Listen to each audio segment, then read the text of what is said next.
Hello friends, welcome to my channel.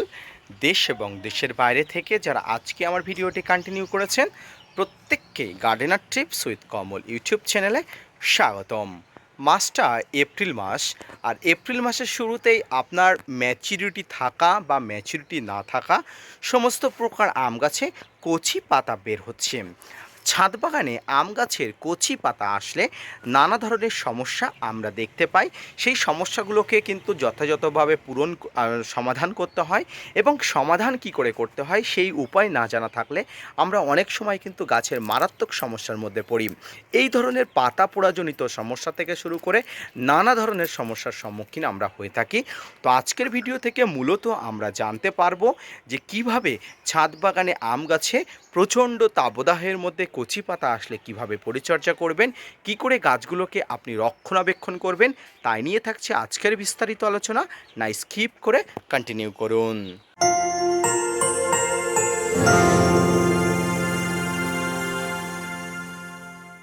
প্রিয় দর্শক বন্ধুরা, এই সময় অর্থাৎ এই এপ্রিল মাসের শুরুতেই প্রচণ্ড তাপদাহ শুরু হয়েছে।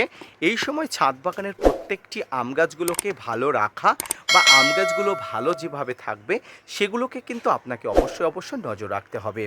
এই সময় যদি আপনার ছাদ বাগানে সম্ভব হয়ে থাকে গাছগুলোতে একবার ভালোভাবে আপনি কম মাত্রার একটি হাইড্রোজেন পারক্সাইড যেটি আছে অর্থাৎ 6%, 20% যেগুলো আছে, সবসময় বাজার থেকে 6% হাইড্রোজেন পারক্সাইডগুলো এনে এই যে কচি পাতা গাছে আসে এই কচি পাতার উপরে প্রাথমিক অবস্থায় কিন্তু গাছে স্প্রে করে দেবেন। এতে কিন্তু কোনো সাইড এফেক্ট থাকবে না, গাছের উপরে কোনো রকম কিন্তু প্রভাব পড়বে না। এই হাইড্রোজেন পারক্সাইড গাছের কচি পাতার উপরে স্প্রে করলে অনেক ভালো ফলাফল পাওয়া যাবে। গাছে কচি পাতা আসলে যেমন নানা ধরনের চোষক পোকা, শোষী পোকা, বিভিন্ন ধরনের পাতা খাওয়া পোকা, পাতা কেটে দেওয়া পোকার আক্রমণ ঘটে, ঠিক তেমনি গাছের কিন্তু নানা ধরনের ফাঙ্গাস এবং কীটপতঙ্গর আক্রমণ ঘটতে পারে। তাই অবশ্যই গাছে কচি পাতা আসলে সেই কচি পাতা যাতে এইভাবে কোনোভাবে আক্রান্ত না হয়। দেখতে পাচ্ছেন কচি পাতা, অথচ কিন্তু গাছের পাতাগুলো পুড়ে যাওয়ার মতো একটা অবস্থা হচ্ছে। এখানে কিন্তু গাছের এই সমস্যাটা কিন্তু এখন দেখা দিতে পারে, কারণ প্রচণ্ড গ্রীষ্মের তাপদাহে আম গাছের পাতাতে যাতে কোনো ধরনের কোনো সমস্যা না হয় তার জন্য আপনাকে কিন্তু দেখভাল করতে হবে অত্যন্ত মনোযোগ সহকারে। আম গাছে কচি পাতায় আরেক ধরনের বিকৃতি অবস্থা দেখা যায়, সেটি হচ্ছে গাছের পাতা নৌকার ডাঁড়ের মতো বেঁকে যায়। গাছের পাতাগুলো অনেক সময় এইভাবে কিন্তু অপরিণত হয়ে যায়, গাছের পাতাগুলো গলতি বা তিরাকৃতি হয়ে যায়।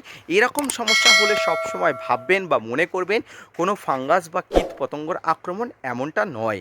অনেক সময় গাছে এই ধরনের সমস্যা ম্যাগনেসিয়াম সালফেট বা এপিসাম সলভেট অভাবে হয়ে থাকে। তাই গাছের কচি পাতা নৌকাকৃতি ডাঁড়ের আকৃতি হয়ে গেলে আপনারা এই সময় এপিসাম সল বা ম্যাগনেসিয়াম সালফেট গাছের উপরে একবার প্রয়োগ করবেন। কত পরিমাণ প্রয়োগ করতে পারেন? এই সময় গাছে এপিসাম সল বা ম্যাগনেসিয়াম সালফেট প্রতি লিটার জলে 2 থেকে 3 গ্রাম ভালো করে গুলে নিয়ে আপনারা গাছে স্প্রে করতে পারেন বা গাছের গোড়াতে দিতে পারেন। কোনো ধরনের কোনো অসুবিধা নেই, কোনো ধরনের এফেক্ট কিন্তু পড়বে না। এই ধরনের সমস্যা যদি এপিসাম সল বা ম্যাগনেসিয়াম সালফেটের অভাবে হয় তাহলে অবশ্যই কয়েকদিনের মধ্যে কিন্তু নির্মূল হয়ে যাবে। আর যদি অন্য কোনো ফাঙ্গাস বা কীট পতঙ্গর আক্রমণে হয়ে থাকে তাহলে কিন্তু আপনাকে অন্যভাবে ট্রিটমেন্ট করতে হবে। এবার প্রশ্ন আসতে পারে গাছের পাতা বিকৃতি হয়ে গেলে কেমন ট্রিটমেন্ট করতে হবে। প্রথমত প্রচণ্ড গ্রীষ্ম শুরু হচ্ছে, সেই সঙ্গে দাবদাহ শুরু হচ্ছে। এই দাবদাহের উপরে ছাদ বাগানে গাছের উপরে কোনো অধিক মাত্রায় বা বেশি মাত্রায় কোনো ধরনের কীটনাশক প্রয়োগ করা যাবে না। যদি আপনাকে কীটনাশক প্রয়োগ করতেই হয় সন্ধ্যার পরবর্তীতে আপনি প্রয়োগ করবেন, কারণ গাছের উপরে কিন্তু অনেক সময় কীটপতঙ্গর আক্রমণজনিত কারণে গাছের পাতাগুলো বিকৃতি হয়ে যায়, সেম অবস্থা আসে না, গাছের পাতাগুলো কিন্তু সমভাবে বাড়ে না, গাছের পাতাগুলো কিন্তু একই আকৃতির হয় না। এই দেখুন ছিদ্র ছিদ্র অবস্থা, এগুলো ফাঙ্গাস কীটপতঙ্গর আক্রমণজনিত কারণে হয়ে থাকে। তাই আম গাছের কচি পাতা আসলে আপনাকে কিন্তু কীটপতঙ্গ এবং ফাঙ্গিসাইড নাশক অবশ্যই কিন্তু ব্যবহার করতে হবে। এই কীটপতঙ্গ এবং ফাঙ্গাস কীভাবে আপনাকে রোধ করতে পারবেন এবারে বলে দিই।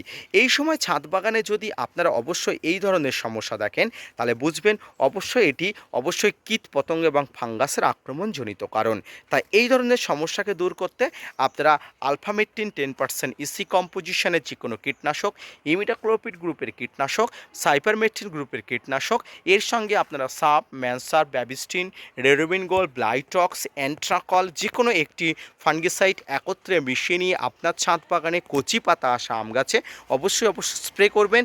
সেটা পড়ন্ত বিকালে সূর্যের আলো কমলে, সূর্যের তেজ কমলে অবশ্যই কিন্তু আপনারা আম গাছের পাতার উপরে কিন্তু স্প্রে করতে পারেন। সম্মানীয় দর্শক বন্ধুরা, আম গাছের কচি পাতাতে অধিক পরিমাণ সূর্যের আলো লাগার ফলে সানবার্ন হতে পারে। তাই কচি পাতার যাতে কোনোভাবে সানবার্ন না হয় তার জন্য অবশ্যই গ্রিন নেট বা গ্রিন শেডের ব্যবস্থা করবেন।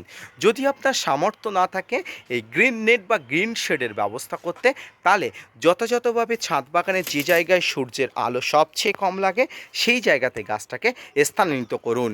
কারণ ছাদ বাগানে গাছের কচি পাতার উপরে যদি সূর্যের আলো সরাসরি পড়ে তাহলে কিন্তু আপনি সমস্যাতে পড়তে পারেন, গাছের অসুবিধা হতে পারে, গাছের সমস্যা হতে পারে। তাই অবশ্যই সময় থাকতে গাছগুলোকে স্থানান্তরিত করুন অন্য কোনো জায়গায় যেখানে কম সূর্যের আলো পড়ে, কম তাপ পড়ে। অবশ্যই সরাসরি সূর্যের আলো গাছের উপরে এই সময় পড়তে দেওয়া যাবে না। যদি আপনার সামর্থ্য থাকে বাজারে 50% বা 75% গ্রিন নেটের ব্যবস্থা আছে, সেই গ্রিন নেটটা অবশ্যই নিয়ে গিয়ে আপনার ছাদ বাগানে থাকা সমস্ত গাছগুলোকে মোটামুটিভাবে আপনি সরিয়ে নিয়ে এসে সেই গ্রিন নেটের নিচে নিয়ে আসুন। দেখবেন ছাদ বাগানে আম গাছ থেকে শুরু করে সমস্ত গাছের কিন্তু ধীরে ধীরে সারভাইভ করবে এবং আপনার ছাদ বাগানের আম গাছগুলো মূলত খুবই ভালো থাকবে।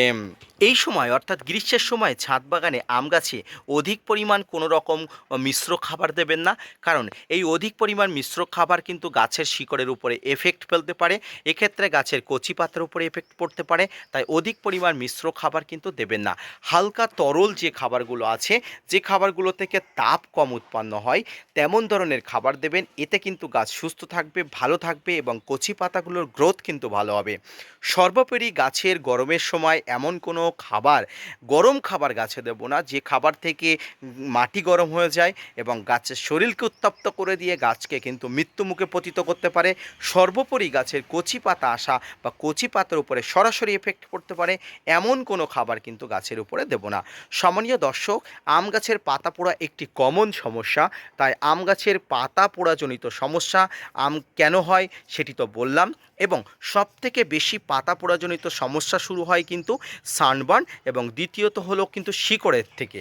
তাই সানবার্ন এবং শিকড়ের থেকে কিন্তু গাছগুলোকে রক্ষা করতে পারলে কচি বা পরিণত প্রত্যেকটি গাছের পাতা সুস্থ থাকবে, ভালো থাকবে এবং আপনিও আপনার ছাদ বাগানের গাছগুলো দেখে খুশি হবেন।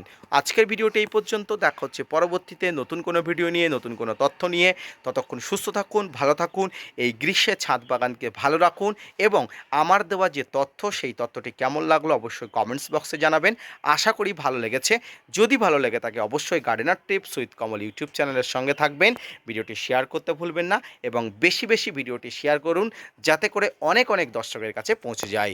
ধন্যবাদ।